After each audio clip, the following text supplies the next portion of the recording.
What's going on, everybody?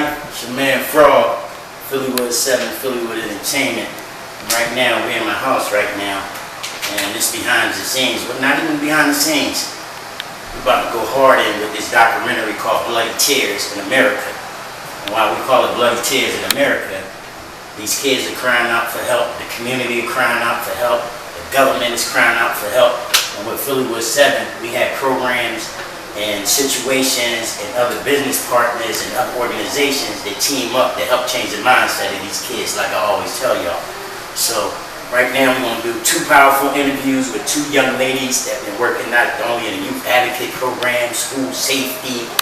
These ladies do so much in the juvenile system and helping the youth, and they navigating through everything that they went through with PST and trauma, and they still out here doing things trying to help the youth. And they also have kids, they still trying to navigate through the system and everything. As far as not the system, as far as being mothers and aunts to a lot of these nephews and nieces to just navigate these kids through all this gun violence here in Philadelphia.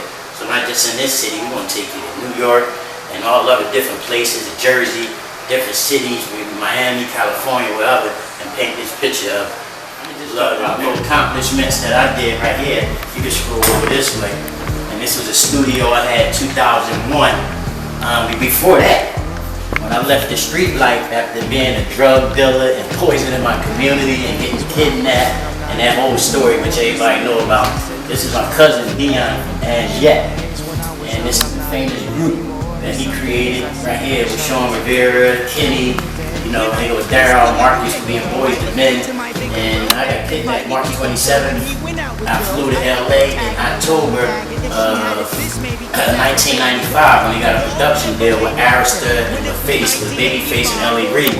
So we was all early young bucks in the mid-20s living our life with a little bit of money, leaving North Philly straight from welfare, drug dealing, straight to Hollywood, having money in our pocket and living life. And this was Phillywood started. So of course I'm from Philly, going to work out there with him.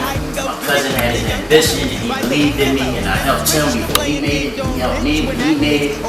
That's why I'm in debt for them for life, man. That's why I got Phillywood tattooed right here.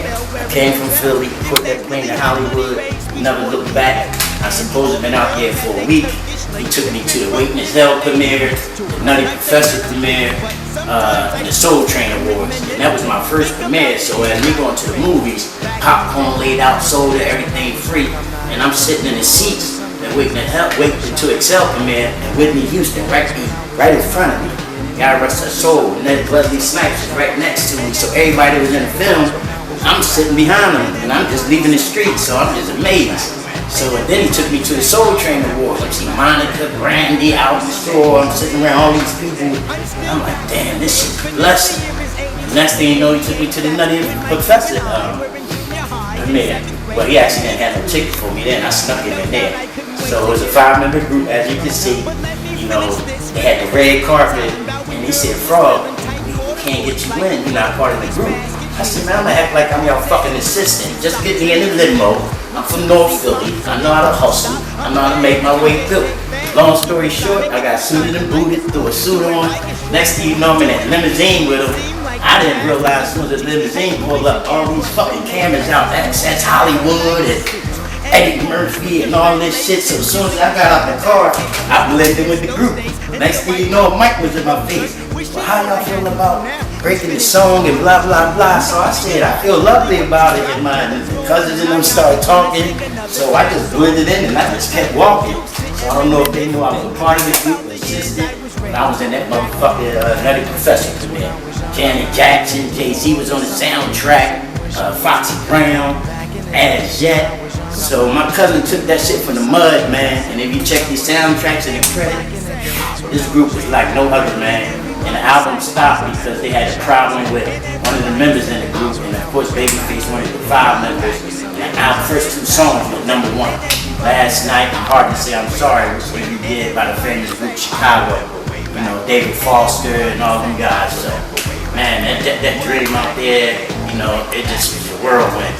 I did a couple commercials for Adidas, made some money. Was a guest, did a little extra and guest character on Family Matters, Boy Meets World. Did a lot. I had an agent called Gilla Ruse out in Beverly Hills. I just tried to do my thing out there, man. Some opportunities I took advantage of and some I didn't. I had the first script of the movie Soul Food by Jackie McCorn, rest her soul. That's Tracy Edmonds' mom. Tracy Edmonds is Deion Sanders' fiance right now. So they gave me the opportunity to manage me when everybody was going to Chicago and I'm still in LA. I said, well, I'm not going to Chicago if y'all managing me. At the time, I was a Plan B actor, man. Nobody really knew of me. I did small parts. Long story short, the part that I run the read for is called Lim. And everybody know Lim was Makai Pfeiffer. So he did a beautiful job in that film.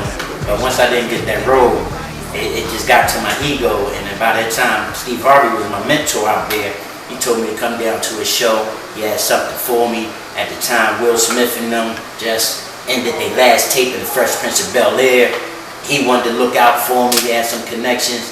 But by me not getting soul food and my ego and not knowing business and being calm at the time and being humble, I let that shit get to me and I didn't take advantage of my opportunities. So long story short, I started running in the streets in LA, hanging out with a couple guys that was in the Bloods and Crips, business Bloods and Crips that showed me how to promote shows and, you know, doing my thing. Matter of fact, Theo, shout out to you for managing and security and road managing for my cousin group, man. I'm in debt for you, good looking out there. Borreno and a lot of people I met in South Central and different parts of LA, and a lot of good females I met out there also that helped me navigate through the city. But I didn't take advantage of a lot of my opportunities. I learned a lot, and of course I came back and opened the studio. But that movie I didn't get, I flew back home to Philly, saved a little money, and opened the studio. But I'm glad I came home because I got to spend time with my grandmother. I learned the music business, I learned the entertainment business, I learned the film business. And here comes Phillywood. So when I came home, opened his first studio 2001 right there. It was an old pharmacy, man. I was the only black guy on the streets at the time on Marshall Street with a lot of dentist office and the other businesses, and I just did my thing. We had Rough Riders coming up there, diplomats. I had the cops also investigating me because I was a black boy with braids and what the fuck I'm doing up here now, and I'm drawing all these big cars and rappers coming to this old pharmacy in Norristown. But we did our thing for a couple years, man, made some noise. Mad Maneuvers was one of the first producers. I had gave him a chance to go ahead and do a track for Busta Rhymes back then, but that didn't work out, and that's a whole nother story. But shout out to my young boy, you had a lot of tracks, man. Much success to you. So they wrote us up in Paper, Frog, and Big Mount, Mad Maneuvers. Phillywood Studio, April 22nd, 2001. It was a blessing. Then I had some other artists out here, God rest his soul, Young Dine. They go Mad Maneuvers, they go me on the front, we on the roof of the Deli News building in Center City, man. Shawn was a singer, Hussein. I just tried to give a lot of young boys chances, man, and give them opportunities, and that was another article we had. Alright? So that's as yet. They did my thing and opened the studio. And you know, with the non-profit, keep that. I hustle every day, hustle hard. Not just I did in the streets selling drugs and guns and crack and syrup and pills. Now I hustle proposals, business plans, investments, studio situations, non-profit situations. Hustle's never stopped. It's still in me. I just changed the product. And this is my man Malik Aziz, God rest his soul, soldier. My #1 mentor that showed me how to get in these prisons, these schools, how to navigate through City Hall, how to do the voting situation. We went all around the country with Al Sharpton, brother. We went all the way to Washington, D.C. We went through all the prisons. I'm in debt for this man in life. He's in my heart, and that's why I still do what I do. And this was his mentor, Lucian Blackwell, which they gave me this award for being a community activist in the city of Philadelphia. So helping the homeless, helping the down and out, helping the schools, helping the prisons. So I appreciate this, and this is why it's next to my bedroom, man. Appreciate you, Malik. Right now, this is another Phillywood 7 situation. I was invited at Robert Bennett. He was a #4 chef. He cooked cake for Reagan, Bush, everybody. And this person was a Christian campus minister at Drexel University, a burlesque performer and director of Peekaboo. Her name was Lulu Lollipop. And Dr. James Herbert was a panel moderator, psychologist, associated dean of Drexel, and look at Shawn Frogg Banks, anti-violence expert. Got me in the mix of all these different people. So right here was one of the first things I created in Philly, a rap rock concert. Tone Trump, he doing amazing things around the country right now. You probably see him on the internet, supporting Palestine and good movements and feeding the homeless and feeding people. A third Muslim brother, man. So he's one of the first artists that I had in Phillywood. I'm so proud of him. Grind City, around the rest of them. Teaching classes in community, Montgomery Community College, got tours with bands all around the country, doing his thing. These was one of my first rock bands that I was up supported. Adonis, she's a psychologist, she's helping people with mental health right now. She was one of the first female rappers out here doing anything on New York Underground. She was doing her thing, so all these females out here is doing it. She paved a lot of ways in Philly, man. And of course, I did another party with Miss J. I had a Memorial Day weekend with DJ Envy, Andrew Conwell. She's supposed to have hang a hole. She called me, told me she was sick. Come to find out, my man seen her in LA. She was doing the Usher video Confessions. So that's her. So I see her later on. That was cool. Of course, I got Miss J to always represent people from Philly, DJ Envy, and that was on a Friday night at a club called Transit. HBO people was there, BET, Rich Kid, shout out to Rich, my cousin, Power 99. And the next day, I said the first person promoter to do Philly battle rap inside a boxing ring. It's called Blue Horizon. It's no longer there. All the fighters from around the world, they boxed in there. And Miss Michaels, the lady who owned the ring at the time, she gave me the opportunity and said, I don't let nobody in the ring but boxers. I said, but they rappers. But I tried to do this party so fast, spent over $30,000 this weekend, didn't listen. I supposedly went out to the TV show The Wire, didn't listen to all the people that were saying, Frog, do the parties later, go out and handle The Wire. I didn't. I wanted to be greedy for money, not listening. Invited all these people down. I didn't make no money, had to pay all these people. God rest his soul, Joe Frazier was going to be a guest referee. The legendary Lady B, I'm indebted for her for life and just showing me the old school hip hop, just being around me personally in business and just pushing me and just helping me when I was down and out. Man, shout out to Bahia, man, Lady B. No, I ain't seen you in a long time, but I'm indebted for you for life. Thanks for everything and step in. I appreciate what you did to hip hop. 50 years, first lady to put rap on wax in 1979. So this was another big event. And Simon Miller, he was in a wheelchair and had the bitter bone disease. He died. God rest his soul. He meant so much to me. This man was going around in a wheelchair doing beats all over the world, and he couldn't even walk. So he just inspired me so much. Rest in peace, Simon Miller. Thank you again, Miss Jade. Thank you, Che Chaney, for showing up from The Wire. Thank everybody, Lady D again, and Sirius Satellite Radio, Rush at the time, BT, and you know, I was getting my promotion hustle game. And then I did a movie called Close to Death about the streets, and we went around on a college tour, and of course I had my young and Petey Trapp with me, and we showed the screen, the Close to Death, about gun violence in America, people that got shot and hit up but lived to tell their story. So we did wonders with that film, and that's why I like shooting films, and get that essence out there, get people that realness, and just have them on the edge of their seats. So shout out to everybody in Camden University that looked out, man. Some of these kids made this in a juvenile facility for me. They hand printed with their hand, made Phillywood logo. And these gentlemen did this also, Phillywood 7. So that's another logo they did, man. It means so much to me, man. And last stop but short, yeah, I'm gonna deck this wall out with my son jerseys, other plaques, and things of that nature, because Gio accomplishing a lot of things. My oldest kid, Shawn Siani, we're gonna deck the room out. But this is my little, when I wake up in the morning, say my prayers, when I go up to my rooftop, I look at some of these little accomplishments that I had, and I thank God and I thank Jesus that they let me do everything I said I was gonna do, and I'm still moving and being able to help people, man. So, and this one right here, he did this image. This is like a hip hop artist leaning on the back of Biggie. So hip hop gave me not just a lot of money, but it helped me, man.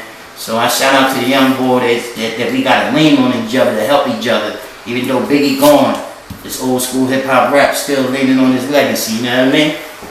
And last but not least, this is called the National Exodus Council right here, man. Right here. I went all the way to Washington, D.C. My grandma was on her deathbed in February 1997. Bill Cosby flew all the way from California, seeing what we did. We got 48 different cities, 48 different ex-offenders that came home, started their non-profit organizations, and helped their city tremendously, man. So, and we called it Exodus from the Bible. But we always ex-offenders, we always from the hood, and it's all about us. So, and we had the key to the country. We spoke on Capitol Hill, the Senate building, I met all the Congress people, and we know this was a national proposal for a piece of jobs. This before Meek Mills and Michael Rubin even started this. That's why I love what they're doing. Even though we didn't get the funding and they had to push behind it, this is what we was doing in 2007, to bring prisoners home, to do good, to give them a chance. You know, recidivism, going back and forth, creating jobs, creating opportunities, and I'm still doing it. Proud of y'all brothers that helped me around the country, man. It was 48 of y'all, 42, I think started naming. Brother Spurt, Furtado brothers, Pastor D, Brother Shaq. So these people was from Ohio. My man Gerald from G9 from Seattle. They was from Seattle, Chicago, Missouri, Mississippi, Philadelphia, Tennessee, Pittsburgh, Delaware. Man, we were suited and booted. I'm going to show y'all in the documentary. So I got some of the footage, how we went down there, and I told my grandma, I'm going to speak about the violence in the world, Grandma. And she was crying on her little deathbed. Said, your baby boy going to Washington. 2 months later, my grandma passed, but I know she was proud of me, man. So this was one of my biggest accomplishments. I was shedding tears fighting for this violence out here, man. Ernestine Banks, a.k.a. Miss Teen. And this was Eva Banks, my great-grandma. She died 2007 in February. The story I told you about my grandma died 2 months later, April 2007. So I belonged to both of them 6 weeks apart. And this is me when I was 13 or 12, you know, playing football and basketball, and they was at a banquet, and it's my cousin Marlon. He doing good right now, working in a hospital in Atlanta. So I'm glad he got out the streets like me and doing good. But these two ladies molded me, man. She was all about God and Jesus, reading her Bible up to 105 and died a natural death. So he took me to church, helped me show how to cook, showed me how to open doors, showed me how to be a man. This is my grandmother Platt. When she changed her life from smoking and drinking, she became a deaconess in her church, and that's what they gave her. So I kept this plaque. And this is what she instilled in me. In every happy moment, praise God. In difficult moments, seek God. In quiet moments, trust God. In every moment, thank God. And that's what I do every day. So this is my little grandmother and great-grandma, little domain. She took care of her babies. She raised me and Marlon like, even though we first cousins a year apart, she raised us like brothers. Slept in the same bed, took a bath in the sink, eat piss in the bed on my feet. So that's my cousin right there, love him. But these two ladies, they're in my heart. They was prayer warriors. They was actually gave me a party when I was 25. These two ladies was having dreams that they found me dead in a lot in North Philly because they knew I was living a bad life, but they didn't accept it. And they didn't even know I got kidnapped 2 months prior to when they gave me that party. So that's how airy that was. So it was a premonition that I was living wrong and what happened to me, and these ladies just was everything. And then when I came from Cali and did my first play, I made a couple dollars, and then man, I left out of the street selling drugs. This lady was in front row, both of them. But when I tried to hand the drug money at the door one time, she slammed that door in my face. You and that money, get away from my house. My grandmother didn't accept nothing negative. She didn't come see me in jail. She didn't take no money. Everybody else wanted to take it, get it from me. Even though they didn't like it, they was asking for that money from me when I was going on. But she didn't accept it, none of them. So I loved them to death. They're my queens for life. The Banks ladies, Ernestine Banks and Eva Banks. That's why I rock that Banks on my arm right here to keep that name go a legacy. You know what I mean? Even though I know this was a slave man name, we took it to the next level. Put it that way. So if they want to call me African American and whoever slave master gave us his Banks name, fuck getting it from him because he gave it to us in the wrong way. We wasn't no animals, we wasn't your fucking slaves, none of that. My ancestors did what they did. My great grandma came from Georgia and she raised as well. So I'm taking this Banks name to the next level. You know what I mean? And I will.